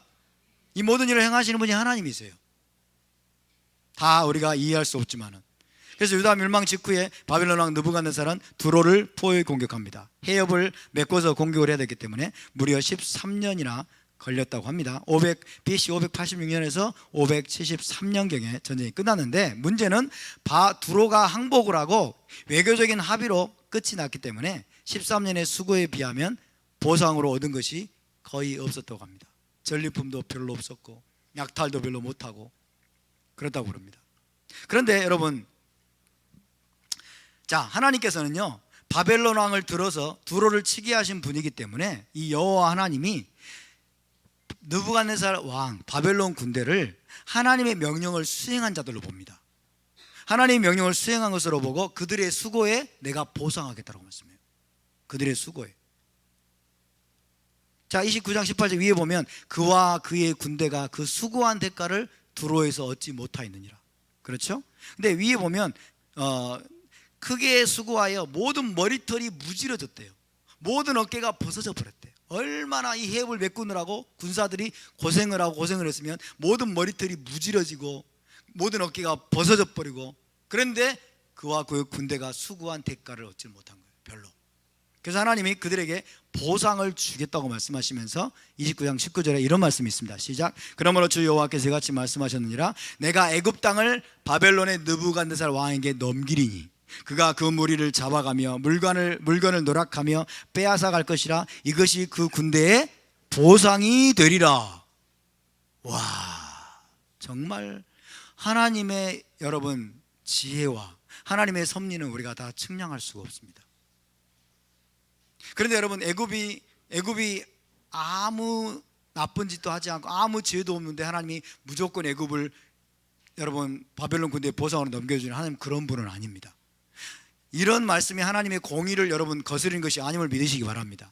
할렐루야. 하나님의 섭리 가운데, 하나님만이 아시는 섭리 가운데서 여러분 하나님이 바벨론 왕 느부갓네살을 충동질하시고, 그래서 느부갓네살 왕에게 두로 왕을 치라고 명령하셨고, 느부갓네살 왕 그 명령을 신실하게 13년 동안 고생하면서 준행을 했기 때문에 하나님이 그 수고한 대가를 이제 애굽을 치게 함으로써, 애굽에서 그 전리품을 약탈하게 함으로써 그 보상을 주겠다라고 말씀하시고,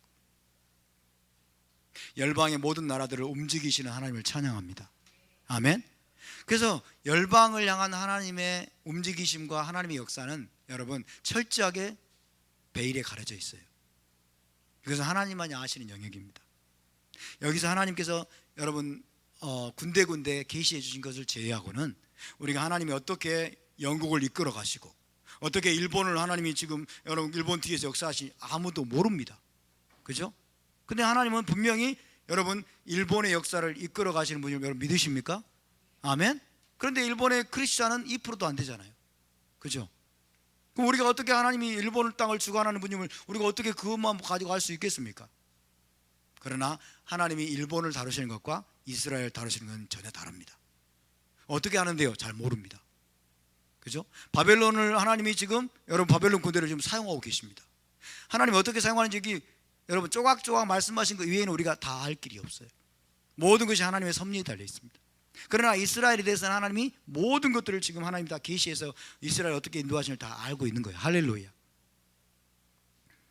그래서 하나님의 애굽 땅을 바벨론 군대에게 전쟁의 보상으로 주시겠다고 말씀합니다. BC 570년에서 568년경에 바벨론 군대가 이제 두로성을 무너뜨리고 난 다음에 애굽 땅을 침공하고 그 땅을 실제로 약탈하여서 재물을 빼앗고 애굽을 파괴했다고 합니다. 그럼으로써 보상을 이제 어느 정도 얻은 거죠. 하나님의 예언대로. 그러나 이제 얼마 후에 시간이 지난 다음에는 애굽이 이제 바벨론을 격퇴하긴 했습니다만은 어쨌든 이 예언의 말씀이 이루어졌다라고 볼 수 있겠습니다. 자, 이제 마지막입니다. 마지막 29장 21절 시작. 그날에 나는 이스라엘 족속에게 한 뿔이 돋아나게 하고 나는 또 내가 그들 가운데서 입을 열게 하리니 내가 여호와인 줄 그들이 알리라. 할렐루야. 오늘 합타라는 이스라엘의 회복에 대한 예언으로 끝마쳐지고 있습니다. 해피엔딩으로 끝마쳐지고 있습니다. 하나님의 관심은 여러분 열방을 다스리고 열방을 다루시는 내용도 있지만은 하나님의 주된 관심은 이스라엘을 회복하는 것입니다. 할렐루야. 이스라엘을 다루시고 이스라엘을 어떻게 구속할 것인지 거기에 하나님의 모든 관심이 있습니다. 자, 이것이 우리의 궁극적인 희망입니다. 이스라엘 족속 중에서 하나님이 한 뿔이 돋아나게 할 것이다. 한 뿔이 히브리어로 케렌입니다. 케렌. 따라서 케렌. 케렌. 뿔은 권세를 뜻합니다. 뿔은 권세를 뜻하고, 그래서 이 뿔은 여기서 킹 머사이어, 이스라엘의 킹 머사이어, 마시아기 나오게 할 것이다, 마시아를 일으킬 것이다 라고 말씀한 거예요. 이스라엘 백성, 이스라엘 족속을 마지막으로 구속을 완성할 킹 머사이어를 내가 일으킬 것이다. 그가 올 때 에스겔의 모든 예언이 진실한 것으로 입증이 돼요. 그죠? 거기 보니까 나는 또 내가 그들 가운데서 입을 열기야. 이때 내가는 에스겔입니다. 에스겔 네가 입을 열기. 자, 한 뿔이 돋아나게 되면 에스겔 네가 그들 가운데 입을 열게 하니, 이 말은 참 이해하기 어려운 말입니다만은 대충 이제 우리가 좀 전후 맥락을 통해서 하면은 메시아가 올 때 에스겔의 모든 예언이 진실한 것으로 입증될 것이라는 의미로 우리가 이해할 수 있겠습니다. 그래서 모두가 그때가 되면 여호와를 알게 될 것이다. 할렐루야. 내가 여호와인 줄 그들이 알리라. 온 이스라엘이 여호와를 알게 될 뿐만 아니라 그들을, 이스라엘을 통해서 온 열방이 여러분 이스라엘을 알게 될 것입니다. 이 일을 위해서 하나님 어떻게 하세요? 이 일을 위해서 애굽을 심판하시는 거예요. 이 일을 위해서 바벨론도 심판하십니다. 이 일을 통해서 마지막 때 이스라엘 대적하는 나라들을 하나님이 심판하실 겁니다. 이란도 심판할 것이고, 터키도 하나님이 심판하실 것이고, 터키와 애굽이 손을 잡을지 안 잡을지 모르지만 다시 한번 열방의 나라들을 심판하실 것입니다. 할렐루야. 엊그저께 뉴스 보니까, 브레티비 뉴스 보니까 터키의 헌법이 개헌이 됐다고 그래요. 개헌이 일어났다고 그래요. 그러면서 이 지금 있는 대통령 누구죠? 이 사람에게 더 많은 권한이 돌아가게 되고, 이 사람이 이제 정말 중동의 맹주로 일어설 수 있는 환경들이 하나하나 지금 만들어지고 있는 상황이에요. 어쨌든 여러분, 바벨론을 하나님이 심판하실 것을 말씀하시고, 마지막에 이스라엘의 회복을 말씀하십니다. 이스라엘 회복, 한 뿔이 돋아나게 할 것이다, 메시아를 통해서. 자, 사무엘상 2장 10절에 보면 뿔에 대한 이야기가 나옵니다. 시작. 여호와께서 땅끝까지 심판을 내리시고 자기 왕에게 힘을 주시며 자기의 기름 부음을 받은 자의 뿔을 높이시리라. 메시아의 뿔, 메시아의 왕권, 메시아의 왕권을 높이실 것이다. 하나님이 메시아를 보내시고, 예레미야 33장 15절 시작. 그날 그때에 내가 다윗에게서 한 공의로운 가지가 나게 하리니 그가 이 땅에 정의와 공의를 실행할 것이라. 정의와 공의를 실행하기 위해서 여러분 다윗의 가지에서 한 가지가 날 것이다. 째마크죠. 째마크가 날 것이고, 이분이 바로 뿔입니다. 이스라엘의 왕으로 오실 뿔입니다. 그분이 오시게 되면 에스겔의 모든 예언이 여러분 사실임을 입증하시게 될 겁니다. 예레미야의 모든 예언이 사실임을 입증하시게 될 겁니다. 할렐루야. 그리고 온 이스라엘이 포로에서 돌아와 그 땅에 정착하게 될 것이고, 그 땅을 기업으로 차지하게 될 것이고, 그 땅에서 번성하게 될 것입니다. 온 이스라엘이 여호와가 하나님이심을 알게 될 것입니다. 더불어서 이스라엘 통해서 모든 열방이 여호와의 이름 앞에 영광을 돌리게 될 것입니다. 할렐루야. 하나님의 주된 관심은 그분의 이름을 온 열방에 선포하는 것입니다. 그분의 명예와 명성과 평판을 온 세상으로 알게 하는 것입니다. 그것이 바로 오늘 파라샤의 중심 내용 중에 하나고, 오늘 하프타라의 또 중심 메시지 중에 하나입니다. 그들이 내 이름을 알게 되리라. 그들이 내가 여호와인 줄 알게 될 것이다. 바로를 통해서 애굽 땅에 여러분 쏟아진 10가지 재앙들을 통해서 애굽을 심판하신, 애굽의 모든 신들을 심판하신 그 하나님의 권능으로 인해서 애굽과 온 세상이 여호와의 이름을 알게 될 것이다. 할렐루야. 이것이 우리 하나님의 위대하심입니다. 이것이 하나님의 목적이고 하나님의 관심사입니다. 이것이 또한 저와 여러분의 관심사가 될 수 있기를 바랍니다. 우리의 모든 삶은 그 이름을 알고 그 이름을 알게 하는 것이 되어야 됩니다. 할렐루야. 그 이름을 알게 하여 주시옵소서. 그 이름의 속성을 더 깊이 우리가 체험하게 도와주시옵소서. 그리고 그 이름의 속성을 우리가 우리의 삶으로, 우리의 행동으로 온 세상으로 알게 하는 우리의 삶이 되게 하여 주시옵소서. 이것이 저와 여러분의 기도가 되기를 주님의 이름으로 축원합니다. 자, 오늘 여기까지 나누고 오늘 말씀을 맺겠습니다.